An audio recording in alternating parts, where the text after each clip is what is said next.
I know this is going to sound insane. Okay, maybe I am insane. But let me continue.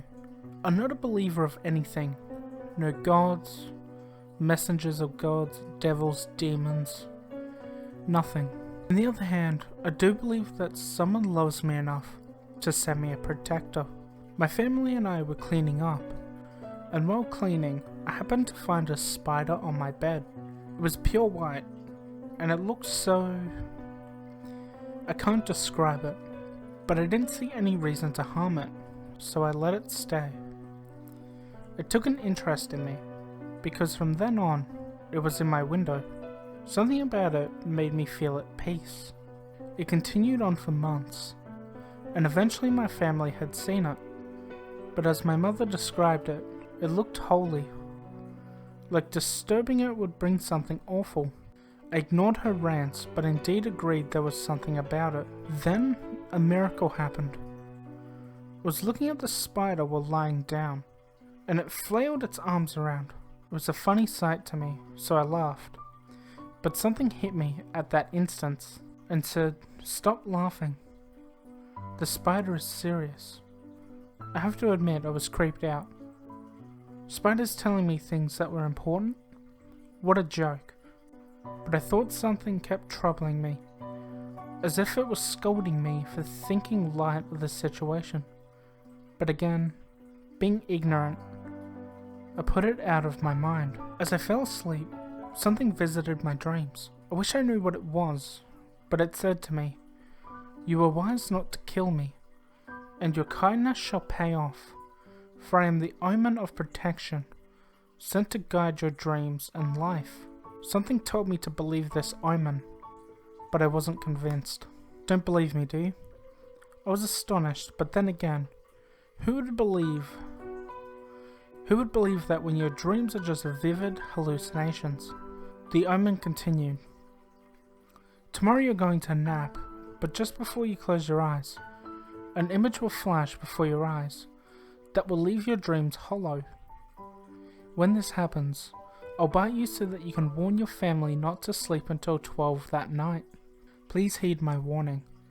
I am here to protect you, for someone in the world sent me to protect you, and I will indeed fulfill my promise."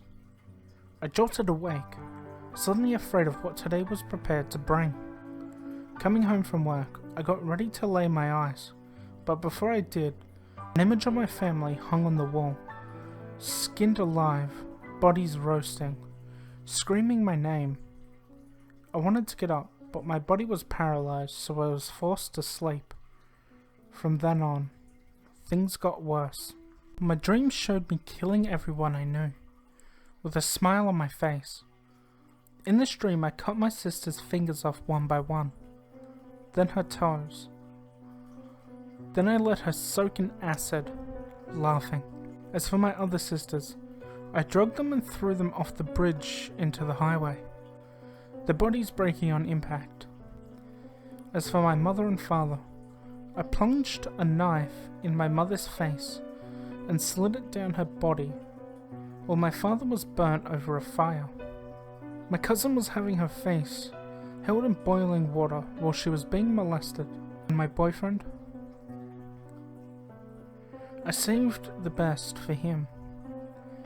I gave him the gift of insomnia, only it was every time he blinked he could see, feel, hear nefarious beings coming to life and do what they do best. Kill. This wasn't me. It couldn't. But then it cut to me being imprisoned. Then a person came into my cell, someone whose features looked like mine. She whispered in my ear, "You should be thanking me. No one can come in between us now. We'll be together forever, right?" I woke up to an unbearable pain. My neck was bruised really bad. The spider started flailing its arms again, but this time I could hear her.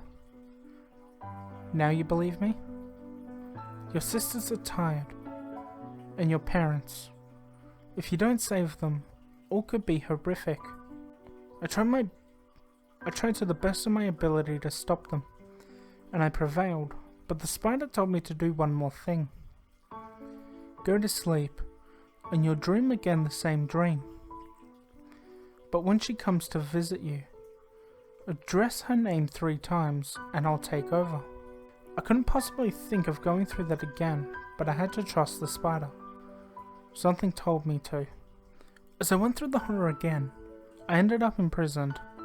She comes to me again. I stop her in her tracks by saying her name, Rebecca.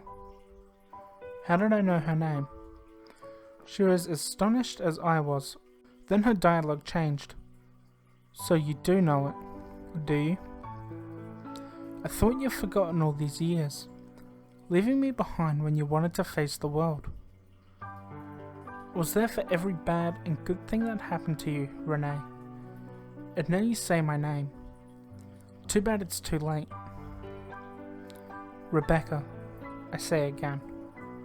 She looks distorted now. You should stop saying my name, Renee. In one instant I can make your family alive and let them feel what I've felt for so long. Friends don't forget friends, Renee. But you forgot. In the real world, your family is safe until I escape. Then their lives will be a living hell. You forgot me, and for that, they should be punished for your actions. It's too late, Renee. Too late. Too late. She was messing with my head now. Apparently I knew her, but I felt her pain, so I let her have it. Rebecca, I'm sorry for forgetting you. You were my best friend, but it wasn't my fault. The doctors made me forget you. Best friends forever. I promise I won't let go. Now I remember, me and Rebecca were the best of friends from birth. And then she died of a sickness. I was so distraught, I made her exist in my mind. But then my parents decided to get rid of her once and for all. How could they? I loved her, and they took her away from me. Rebecca weakened and cried, and my chains loosened. I walked over to hug her, and when she was in my arms she disappeared. I heard the words, "I'll live in your heart always." When I woke up it was a beautiful morning, and the spider was nowhere to be found, but a note was left. Renee, I took care of her. She's imprisoned in my heart and will no longer haunt your dreams or make nightmares into reality. I'm sad to say I had to sacrifice myself for your family, but you should always be blessed, always in your peace of mind. I was horrified. She took my twin away, my one friend. For that she will pay, but not before my parents. I'll carry out what she put in my mind. She'll be proud of me. Hey Mum, do you know what my twin thinks of you? I'd like to tell you, and show you how she felt when you put her out of my mind. Now, my bunyips, hurry off to bed. The sun is already set and you'll be safe in your bed. Nothing can hurt you under your sheets. You're safe there. You'll be stuck with your own thoughts. The thoughts that keep you up at night. The thoughts that scare you. The thoughts of monsters and ghosts and the horrors of the night. I'm a liar. You're not safe in your bed. You're not safe under your sheets. The monsters and ghosts and horrors, they're in your closet and under your bed. Goodbye and good night.